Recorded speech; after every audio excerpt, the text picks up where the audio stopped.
in this, the Firepower Saloon Car Series for this weekend. Red lights are on, they're out. Fiore gets a good jump, and Harvey out there as well. Fiore came right across him the other time, but is he going to be able to get through there this time? I'm not sure. Harvey's not going to make it quite so easy. Slots in there. Fiore having to stay where he is. The Core Transport, Skippers Transport cars go in side by side. Grant Johnson gets the better of it. Kerry Wade in there. Hanson's in behind him. Then it's Malcolm Nile having a good run this weekend.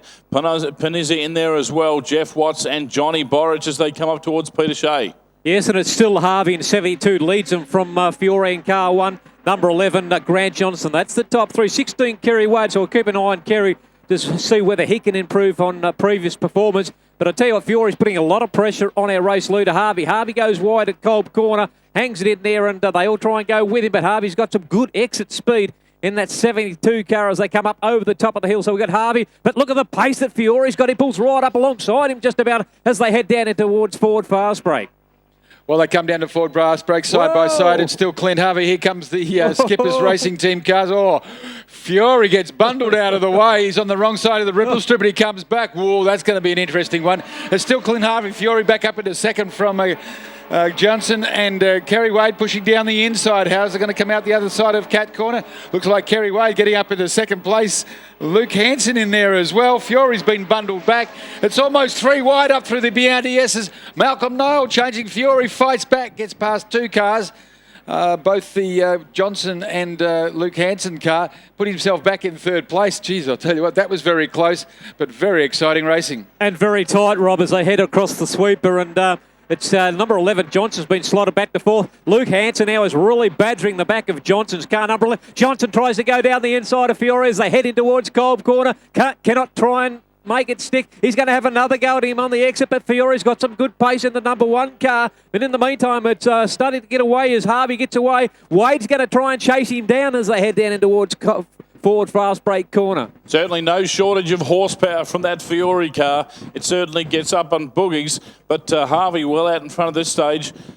Wade holding his own, no problem at all. Paul Fiore jumps in there. Grant Johnson trying to hunt him down. Hanson dropping back just a little bit, and if he's not careful, he'll fall straight into Malcolm Nile's hands. And he doesn't want to be there. Malcolm showing a good turn of speed this year, that's for sure. Oh, here we go. Grant Johnson up underneath. Paul Fiore manages to pull it off nice and cleanly. Maybe Mr. Gear or something. Fiore seemed to slow down quite a bit going through there and made it very easy for Johnson. As they snake their way around BP Ultimate, the left-hander here at Barbagallo Raceway. We've still got two mates out there in front. Harvey and Wade with Johnson not that far behind. Luke Hanson in 95 putting a lot of pressure on the number 1 car of Fiore. Luke Hanson has a look down the inside going in towards Kolb Corner. He's going to try and make it stick. And also Nile goes with Hanson. And I'll tell you what, Fiore's got a problem because 3, 4, 5 cars have just filed by the number 1 car. So that VN Commodore is in big problems as our race leader 72 comes over the top of the hill, heads towards Ford Fast Break. Well, Clint Harvey doing it fairly easy at the moment. The cars behind are the ones chasing, and it's Kerry Wade there, then Grant Johnson as they chase him through Ford Fast Break Corner out onto the Coach Prestige straightaway. Luke Hanson, the next man through in the Motor World Commodore, being pursued by Malcolm Nile. Then it's Dion Panizza, Borich right behind him. Jeff Watts doing a great job, and then Brett Nile in the AU Falcon. A bit of a gap back to, I think it's car 58, Peter Thinnell. Fiore has dropped back to 13th place.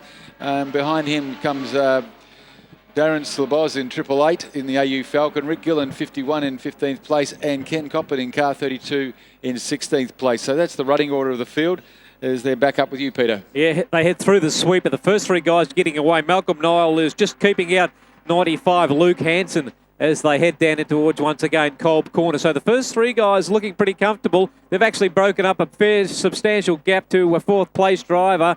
That's Malcolm Niles to come over the top of the hill. There's still the AU Falcon of Harvey in 72. Next is 16, Kerry Wade, followed by Grant Johnson. The 2 Ute boys from Adelaide as they head down in towards Ford Fast Break. Yeah, pretty evenly spaced at this stage. Not much difference between the cars. They're not sort of closing up on each other and actually pulling away from the rest of the pack.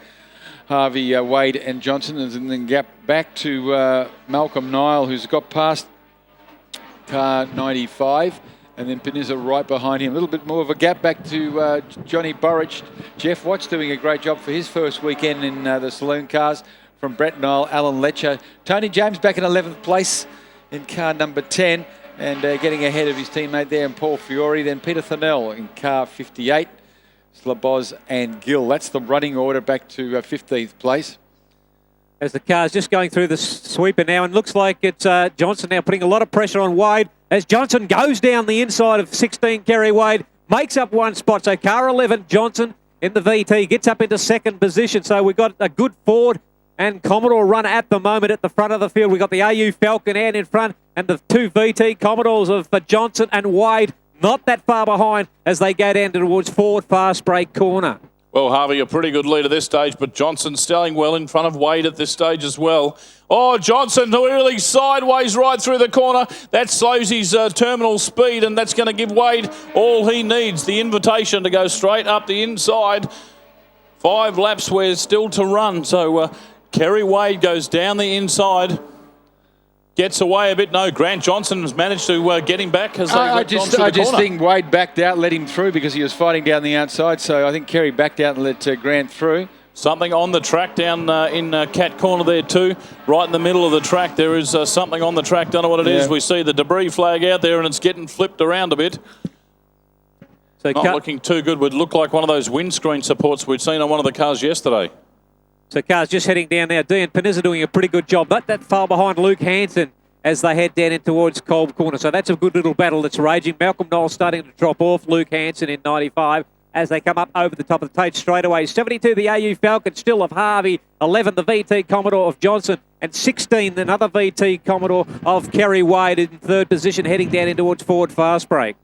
Once again, the first 3 cars very evenly spaced, as are the second 3 cars, though Dion Panizza doing everything he can under brakes to get onto the tail of Luke Hansen in the green Commodore as they come out onto Coates Prestige straightaway. Under pressure from Jeffrey Watts is Johnny Burridge, and Watts pushes up the inside as they head down into Cat Corner. Under brakes they go. Jeffrey Watts pushes through. Johnny Burridge tries to come out. Ball bounces up off the curb. Almost tapped him in the tail as they head up through the anti-S's. Behind them is Brett Nile, then Paul Fiore in car number 1. I think Paul's problem may have gone away. He's trying to come back, and he's right on the tail of Brett Nile now as they head through the left-hander. Yeah, it's a good battle. That's a battle for 7th going on now. It's car 53. Jeffrey Watts leading John Burridge. His new car 299 looking very nicely, the AU Falcon, but good run from Jeff Watts back in 7th spot as they are race leaders. Just coming over the top now, and it's Johnson now starting to pull in race leader, 72 Harvey, as they head down in towards Ford fast break. Yeah, Wade's dropped right off, but Grant Johnson, great under brakes, closes right up. He's enjoying this, loves this corner, keeps it nice and tight this time. Wade fit further back, a little bit taily, but certainly Johnson doing everything he can to... we've got the Just Commodore's car off in Kolb Corner there as well. Can't quite see who that is. Oh, that's Frank Panizza. He went there yesterday. He did indeed. So enjoying the beach. Visit. He's not going anywhere, is Frankie. Hopefully he's got the sun cream and the towel. He's going to be there for a couple more laps yet. So he'll be enjoying himself. And do we see the leaders coming up towards you? Definitely Grant Johnson is closing in. Yeah, he certainly is, Grant. And probably only about 20 metres, if that, from first and second. So Grant in the core Commodore doing a pretty good over the former Australian champion Harvey in the AU Falcon. So, folks, this is a great Holden Ford battle, and there's probably only a car separating them as they come out of Kolb Corner. So we've got the AU Falcon of Harvey and the VT Commodore of Grant Johnson, 2 very experienced pedallers as they come up over the top. So we're going to be in for a blinder as they head down in towards Ford fast break corner. Under brakes they come, and Clint Harvey goes in deep, and so does Johnson right up onto his tail, out onto the straightaway. They both bounce off the curbing, but doesn't upset their momentum. And now Johnson right in the slipstream as they go down to the braking area. Cat stays on his tail, then slips out to look down the inside. But the gate is shut nice and gently, as a gentleman would, in the form of Clint Harvey, and holds on to that lead. Well, we've got another car off at Kolb. We've got 2, another car off down there at Kolb. Oh, that's 66, Giella. He's gone to have a bit of a suntan with Panizza. And you see the guys heading up towards you. Well, it's not over till the fat lady sings, but she's out the back warming up the throat, Peter. Yeah, it's not quite singing yet. There's 11. Johnson starts to up the ante as they head down in towards Kolb Corner. Forget Kerry Wade. He's dropped right off the pace, as of Malcolm Niall and Luke Hanson. But now it's Johnson really turning up the thumb screws on Harvey. He's just about buried into his backside as they come up the top of the hill. As Harvey's got a little bit more top end speed, pulls away from car 11, Grant Johnson. So there's about 3 cars separating, but Johnson might have a last lunge as they head down in towards Ford Fast Break. I think Clint Harvey's got out far enough to stay there. Although he'll come back under brakes, there's not much he can do about getting past him. They come out onto the straightaway. Clint Harvey has led from the start of this race, but I'll tell you what, Johnson charging hard, not going to quite get there. Great win to Clint Harvey in 72 from Grant Johnson in car 11. Kerry Wade a little bit further back in third as Malcolm Niall leads home Luke Hanson, Dion Panizza. Then we go back to Paul Fiore. What happened to him? Well, they're just showing the last lap board, Rob Jenny. I'm not sure what's going on there. They're still showing just the last lap board. I had nine laps up on my screen last time round. So did I. Sorry, I thought exactly the apologise same for that. thing. So, so something's happened. The timing's changed on us, so it's still on for young and old. Bonus laps as the boys go through the sweeper. Good battle down the back of the field with some of the newer entrants in the in saloon cars as they come through. Johnson has to go down the inside, going towards Cold Corner. He's going to make it stick. Johnson shoehorns his way through on Harvey. So new race leader as they start to make the journey up over the top. Harvey comes back at Johnson. He's got a bit more grunt as Harvey in the RU Falcon. Johnson's got the VT just in front. But here comes the RU of Harvey as they side by side heading down in towards Ford Fast Break. Look at the grunt of Harvey, just pulls him down. Johnson's got the inside running though, keeps it nice and tight. Harvey looking to come back on the inside, but no, I don't think he's going to. On the outside, he's going for it. Yes, he's got him. Harvey gets there. Oh, amazing. He loves that like a fat kid loves cake. Clint Harvey takes the win around the outside through Cat Corner, and that's just a sensational effort. Rob Jaddy, what did you think of that?